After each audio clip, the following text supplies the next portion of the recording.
Hello everyone, this is the Season 2 finale of What If Goku Trained Deku. Honestly, it's crazy that we even reached a Season 2 in the first place, and now we are to the end of the season. If you guys have been enjoying the series so far, then make sure to destroy the like and subscribe buttons for more videos. Make sure to share and hit the bell notification too. All Might, Goku, and Momo ended up spending the night at the Midoriya household.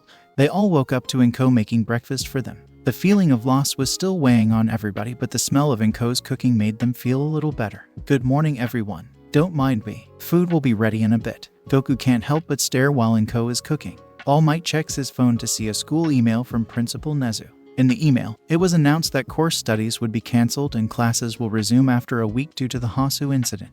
Momo and Izuku looked at their phones to see the same email as well. Inko finishes cooking and everyone eats. Goku scarfs down whatever he can, but Izuku is only eating a little. Momo and Inko see this and they are worried for the boy. All Might is enjoying his breakfast and thanks Inko for her generosity. After they finish eating, All Might tells Goku that they have to leave to discuss things with Yue about the whole situation. But before All Might leaves, he pulls Izuku and Momo to the side and says, "Listen, young Midoriya and young Yaoyorozu. I understand how sad it is to lose a friend. As a hero, I've lost many people I cared about over the years. It's tragic that we lost young Ida, but his memory will always stay with us. He will never be forgotten, and his death will not go in vain. As heroes, we must stay strong and pull through for the sake of others. We must continue on to protect everyone with a smile." Hearing this struck a chord with Atu. It even made Goku smile hearing that speech. Izuku is still sad, but he understands what the hero is saying.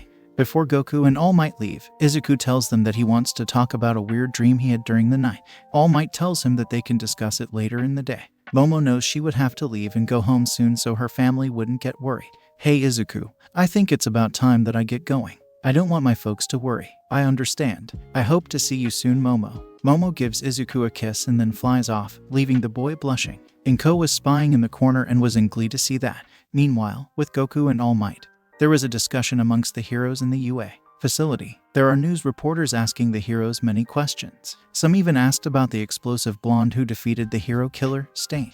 There was even discussion about the death of Tenya Ida. However, the hero who Ida was studying under, Manuel, took responsibility for his death and will have to deal with the consequences. Many reporters even asked about the destruction of Hasu and the loss of many heroes with many casualties. Stain is held prisoner. All Might had special precautions set for his incarceration when he found out that Stain managed to learn how to use Kai on his own. Since Bakugo had a temporary hero license given by All Might, he was given credit for the defeat of the hero killer. There are news reports and articles about it, establishing Bakugo as a potential future hero. His credibility and popularity skyrocketed through the roof. After dealing with all that, Principal Nezu plans to set an announcement to honor the life of Ida. Before doing all that, Nezu pulls Goku and All Might to the side to discuss Goku's future role in UA. "Alright Goku, I think you would be perfect as a PE teacher. I will make it a mandatory class for classes 1A and 1B. All Might will assist you in teaching." Nezu made Goku's official role as the school's PE and spiritual expert teacher. Goku was happy to be given an opportunity to teach this world's most promising students. Nezu wants to know how Goku will be training the students, so he asks. Goku tells him about his childhood training and then expands on every other teaching he learned throughout his lifetime. Hearing his story shocked Nezu, as he wasn't expecting all that, but was delighted by the thought. Goku doesn't plan on rushing the students. He wants to develop their strengths and techniques before teaching them about spiritual control. Nezu understands, so he has accommodations set for whatever Goku needs. Throughout the week, all of Class 1A would mourn the loss of Ida. Momo and Izuku became a lot closer, and they comforted each other throughout the week. Bakugo mainly trains during this time until he has to return to school. Upon examining his temporary hero license, he sees that it's going to expire by the end of the week, so he takes advantage of this chance to train freely with his quirk. Bakugo goes to the beach to train. No one else was there, so he lets loose freely. Bakugo wanted to create a new technique that uses his quirk in conjunction with his Kai. He wants to create the AP Scatter Bomb, a technique that uses Bakugo's sweat as he heats up his body with his Kai, causing him to sweat more. When he does that, he figures that he would trap the sweat in a thick Kai bubble without igniting it. This is taking him a lot of concentration as he needs to have precise control to maintain the bubble. But the first attempt failed and blew up on his face, literally. Before he tries again, Bakugo powers up, his orange energy surrounding him as the crackling energy causes his sweat to spark around him. Determined, he gives the technique another attempt. After the second attempt, he managed to hold the Kai bubble infused with his sweat. Now he has to create multiple, which is going to be the hardest part. While training, Bakugo gets spotted by a passerby. The passerby recognizes the blonde from the news reports and articles about the defeat of the hero killer. Soon enough, more people came around and started bothering him. Not wanting to blow up on their faces, he flies away. Momo and Izuku could eventually visit Ida's grave as his family held a private ceremony for the funeral. Goku and All Might would soon join in, using instant transmission to teleport to Izuku's energy signature. They all honor the fallen speedster as Izuku vows to prevent such a thing from happening again to anyone else. After visiting Ida's grave, Izuku has a private conversation with All Might about the dream he had. He told him that he met a former user of One for All and how we have awakened a new power. All Might was shocked to hear this. The hero knows about the vestiges, but unlocking new power is a surprise to him. There was another thing that Izuku wanted to talk to All Might about. Izuku looked to the hero and asked him, "Hey All Might, I wanted to know if it's alright if I tell Momo about One for All. We've been getting a lot closer and I don't want there to be any secrets between us." This had All Might intrigued. "What do you mean, young Midoriya? Are you two dating now?" Izuku's face turned red. "No, but I think things are getting there. It's just losing Ida put a lot of pause on things in my life and I needed the time to process it. Now, I want to get closer to Momo and ask her to be my girlfriend, and if things are official, then it's better to not have secrets between us." All Might looks at him, putting his hand on his shoulder. "I understand. Since this is now your power, I believe it's a decision only you get to make, and I will trust your judgment. If you think that young Yaoyorozu should know, then you have my blessing. But you should know, danger tends to follow anyone who knows this secret." That's when All Might thinks to himself that he should tell the boy the truth about One for All and All for One. He decides he will tell him some other time, though. Izuku wanted to know what the hero meant, but he didn't press it. All Might pulled out his wallet and gives Izuku around 20,000 yen. "If you're going to ask her to be your girlfriend, then you should take young Yaoyorozu somewhere nice." "All Might, you can't just keep giving me a lot of money. Why not? Do something nice for that girl. Take her somewhere fun before school starts." All Might gave the money to Izuku, forcing him to take it. On the Sunday before school started, Izuku remembered the money that All Might gave him, so he decided to take his advice and take Momo out somewhere to officially ask her to be his girlfriend. He thinks back to when they first kissed. Even though the day was tragic, he thought at least something good came of it. Izuku pulls out his phone and texts Momo if she wants to go out somewhere. Momo responds with a thumbs up and a smile emoji. Izuku would give her the address to meet up at and they would get ready to see each other. The greenette uses instant transmission and teleports to the girl. Izuku greets Momo and they head into the amusement park. They both have a good time, and having fun like this helps them deal with their loss. As they explore the park, both Izuku and Momo enjoy the rides, games, and food. With the money from All Might, they were able to do many things. While strolling through the park, Izuku finds a quiet spot away from the crowds. It was facing the sunset. Izuku looks into Momo's eyes and tells her, "Momo, I really enjoyed our time together. You mean a lot to me, and I can't imagine going through any of this without you by my side." Momo's heart starts to flutter as she knows where this might be going. "Momo, will you be my girlfriend?" Momo responds by hugging Izuku and giving him a kiss. It was about time that everyone returned to school as Nezu gave everyone the week off after the Hasu incident and Ida's death. Izuku was getting ready for school. And then he uses instant transmission to teleport to Momo. The two were happy to see each other as they greeted each other with a hug and kiss. They both fly to the school and land on campus. That's when Izuku uses this opportunity to give Momo the talk, so he looks for a quiet corner away from prying ears. "So Momo, there is something important I should tell you about," Izuku said with his heart pounding in nervousness. The girl looked at him with concern. "What is it, Izuku?" He takes a deep breath and explains everything about One for All. He told her how he received the power from All Might and how he used to be quirkless. Izuku even went into detail about Goku's origins and how they met. Hearing this shocked the girl, but it felt like a lot of things made sense now. As Izuku went into detail, Momo just kept on listening, her expressions shifting from surprise to understanding. Momo tells Izuku, "Thank you for telling me the truth. I'm honored that you have enough trust in me to share such a secret. Of course, you're my girlfriend now after all." Hearing that made Momo happy. "Oh, so you said it," Momo said, teasing the boy, causing him to blush. They both would soon head into their classes when the bell rings. When Uraraka saw Momo and Izuku holding hands, she felt sad, but couldn't help but feel happy for two. Maybe it's just a way to push away her sadness about a loss of a friend and now a loss of a potential partner she had a crush on. Uraraka would go up to the two, holding hands.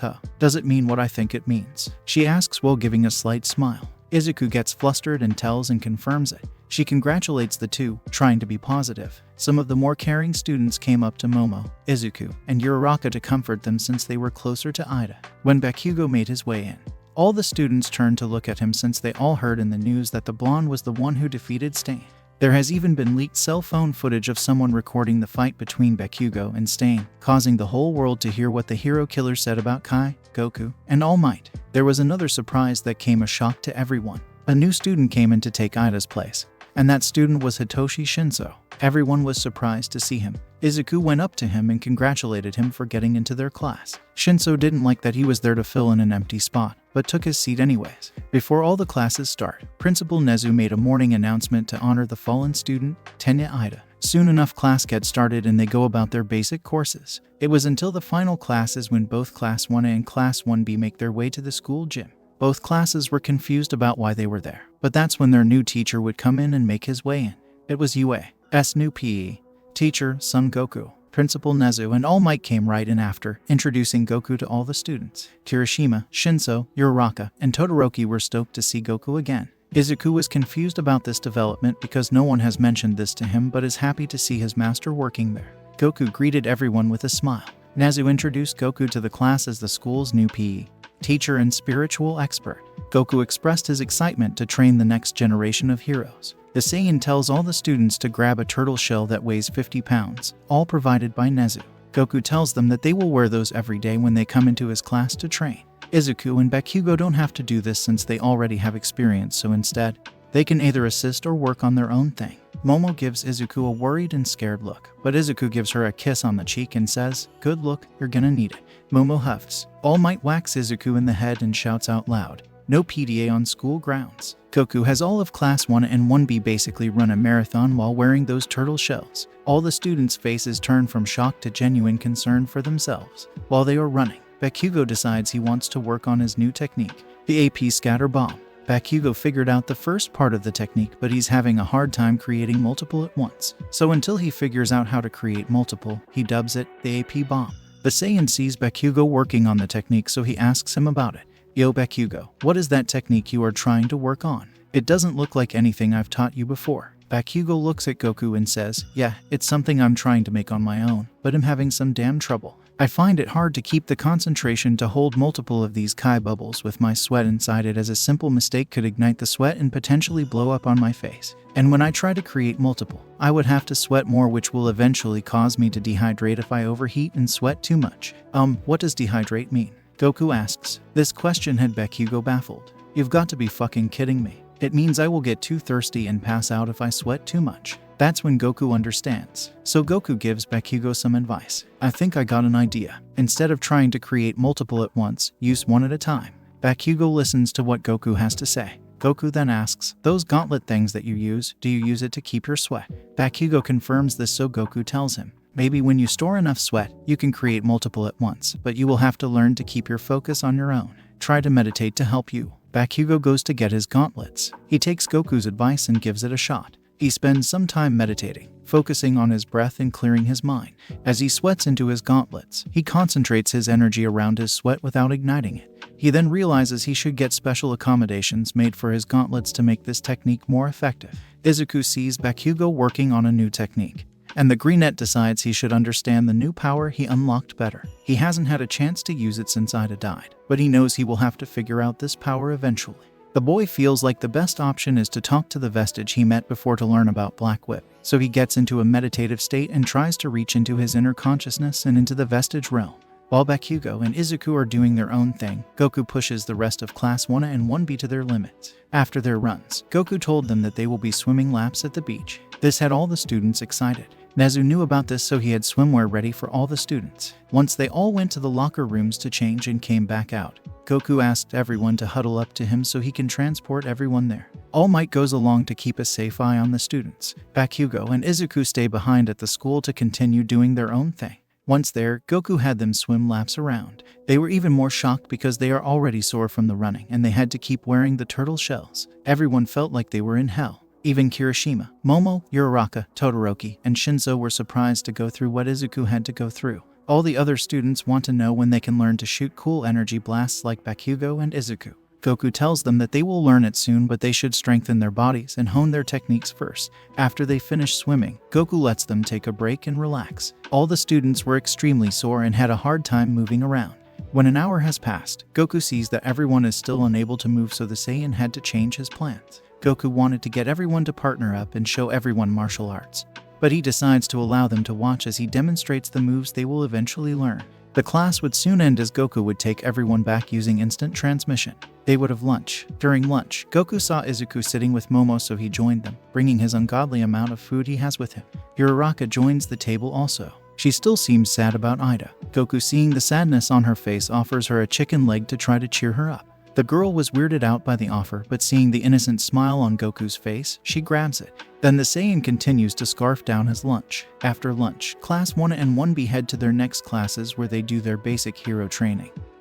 But Goku requires them to wear the turtle shells outside of his class. Soon enough, in his next classes, he would include martial arts to improve everyone's fighting techniques. Principal Nezu was impressed by Goku's intense teachings, so the bear creature comes up with an idea for a course lesson he has planned for all the students. When the school day ends, All Might tells Izuku to come into the teacher's lounge so he can tell him the full truth about One for All. Goku was there. He was bored since there was nothing else going on and wanted to fight villains to cure his boredom, so he leaves to do that. Izuku didn't know what he was there for, so the hero tells him, "I want to go into more detail about the truth of One for All. As you may know, it's a quirk passed down from generation to generation, but you should know its full origin. The quirk derived from another power called All for One. It can steal quirks and gives those quirks to others." Hearing this shocked Izuku and had him worried. All Might went into more detail. This was around the time when quirks started showing up, before society knew how to deal with superpowers. When quirks first appeared, it was hard to dictate the normal from the abnormal, so society halted. Izuku remembered hearing something about that before. That's when All Might talks about All for One and the things he's done. Izuku heard the rumors but was unsure because he assumed it was fake news. The Greenette wanted to know how it's tied to One for All though, so the hero tells him, "Remember when I told you that he can give powers to others? This sick bastard had a younger brother who was sickly and was thought to be quirkless, but he had a strong sense of justice. He hated what his brother was doing, so the younger brother resisted the older brother's tyranny. And then All for One transferred a quirk to his younger brother, a quirk that allowed him to stockpile power. Even though everyone thought the younger brother was quirkless, it turned out he did have a power, a useless power that allowed him to transfer his own power. So those two powers merged, and that's how One for All came to be." This had Izuku in full-blown shock. He understands the story but doesn't know why he is bringing him up now since he should be old or dead. But All Might explains that he might have a quirk that prevents him from aging or increases his lifespan. The hero pours this burden onto Izuku, but the boy understands as he believes All Might will have his back. Izuku then leaves to hang out with Momo. All Might is worried as he believes he won't have a future, but he thinks back to what Goku said and hopes what the Saiyan said comes true. It's another day at school and all the students are worried about their midterms and the practical exam. Aizawa also tells them about the training camp and that if they fail, then they could not go. Momo ends up setting up a study session, making more friends with the students. She gets excited to have others over. Izuku, Momo, Uraraka, Todoroki, Toru Hagakure, and Tsuyu Asui were eating lunch and discussing the written and practical exams. Goku sees Izuku sitting, so he joins them with his large amounts of food he brought with him. The Saiyan says he can't wait to see them for his PE class to do some more training. Everyone except Izuku looked scared because Goku's training is tough. While they were enjoying their lunch break, the douche nozzler known as Nito Monoma made his way in and started talking shit. He brought up the hero killer incident and how they do things for attention, and then he mocked Ida's death. Hearing this angered Momo, Uraraka, and Todoroki. Uraraka and Todoroki were about to sock Monoma, but his classmate, Itsuka Kendo, whacked Monoma with her quirk and scolded him. She then apologized to the group. To make amends, Kendo provides information about the exam, telling them it's similar to the entrance exams with robots, but they soon come to find out that's not the case. Class 1 finds out it's students versus teachers. Izuku had a new hero suit made for him, a version of his suit that gives memento to Goku. The first round of the practical is Kirishima and Todoroki versus Cementos. Kirishima was punching and flying through the cement created by the hero the best he could. Todoroki was flying around and evading each pillar heading towards his direction. With the training they both have been doing in Goku's PE class, Kirishima was able to break through more cement, realizing that punching through isn't going to do anything. They both decide it was best to fly away and escape, since no matter what direction they try to go, Cementos will just keep creating more cement to protect himself. Kirishima and Todoroki win this round. The second round was Asui and Takoyami versus Ectoplasm. That match goes about the same as Takoyami and Asui passed. The third match was Unjiro and Sato versus Power Loader. With all the traps that Power Loader had, it was hard for them to get out or go against the hero due to all the traps. With only one hope left, Sato pulls out a candy bar and eats it. He bulks out and without warning, he grabs Ajiro by the tail and swings him across towards the exit with all his strength. This caught Ajiro off guard, but he used this opportunity to keep his balance. He was so close to the finish line that when Ajiro reaches the ground, he uses his tail to give himself a jump boost and one for himself and his teammate.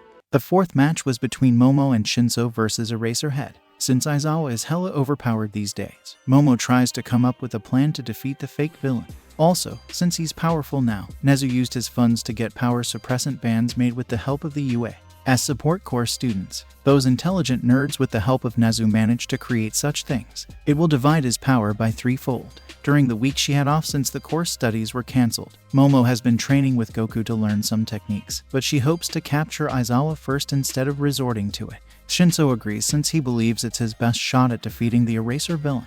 During Shinso's free time, he's been working on his energy control and hopes it will come into use. But since Eraserhead is hella overpowered now, he just senses the two and uses instant transmission to teleport right in front of the two. Aizawa uses his quirk to prevent them from using theirs, but before the fake villain showed up, Momo created smoke bombs and used them to obstruct his vision. Shinso assists Momo by launching a Kai blast at the Eraser villain after Momo dropped the bomb.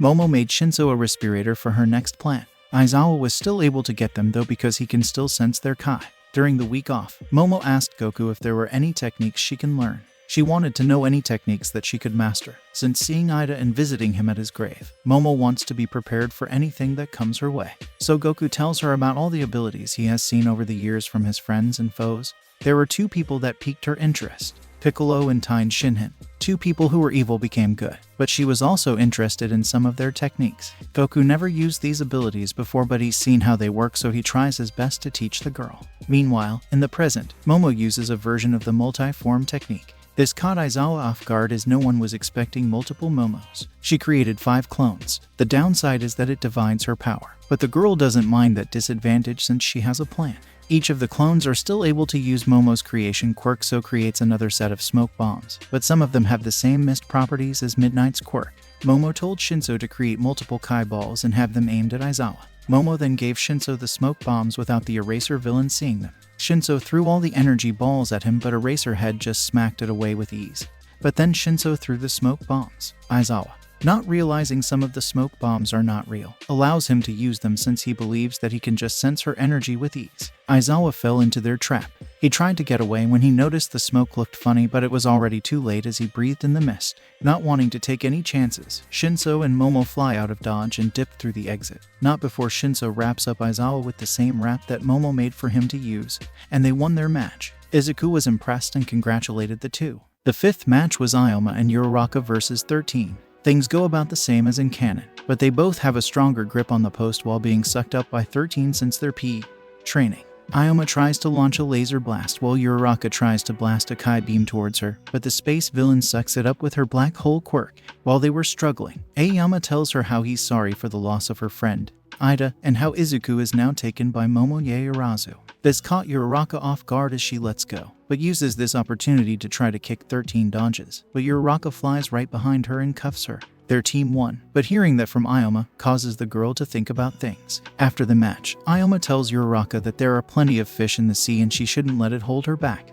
The sixth match is Mainta and Mina versus Principal Nezu. That shit practically goes the same. Nezu is having the time of his life. They lost no diff. The seventh match was Present Mike versus Kota and Gyro. That also goes the same as they won by escaping. Same thing with the 8th match with Hagakure and Soji versus Snipe as they won. The 8th match was Kaminari and Zero versus Midnight. She has Kaminari tossed out as Zero tried to save him, but not wanting to breathe in the mist, he had no choice but to escape. Zero tries to come up with a plan to save Kaminari, but his only chance is to go toe-to-toe against the R-rated villain. While trying to come up with a plan, Midnight decided he had enough of waiting and finds Zero. The R-rated villain tried to whip Zero while spreading her pheromones, but the tape hero used his own tape on his nose and mouth. Zero then uses his tapes to bind Midnight as he looks for Kaminari and makes a break for it.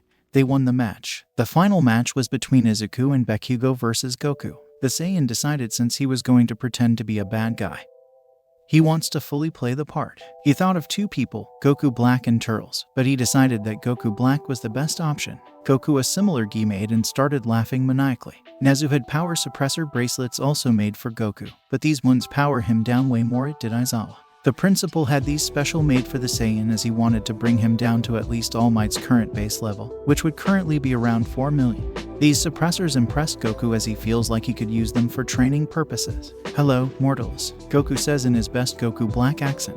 This had both Bakugo and Izuku shook as Goku shouts, "Prepare to die." Goku launches massive Kamehameha that devastated anything coming its way, not worrying about the destruction. Bakugo and Izuku fly out of the way, but they both had to use their quirks to do so. They understand that Goku's power is suppressed, but even suppressed he's still powerful. Even so, Bakugo and Izuku don't want to run. Goku then uses instant transmission and punches Bakugo, sending him flying through buildings. Izuku got worried so he used full cowling and blitzed towards Bakugo to check on him. "Kachin, are you okay?" Bakugo uses his Kai to protect him from the force. "Yeah, I'm fine. Now get the fuck off me, Deku. We have more important things to worry about." Currently, Izuku would be around 2 million and Bakugo would be around a 1 million power level, so when they fight back, they are taken aback. Goku is happy to enjoy an all-out fight, even if his power is suppressed heavily. Goku with his superior martial arts prowess is able to avoid the two, but when they start working together, the Saiyan starts to have a harder time.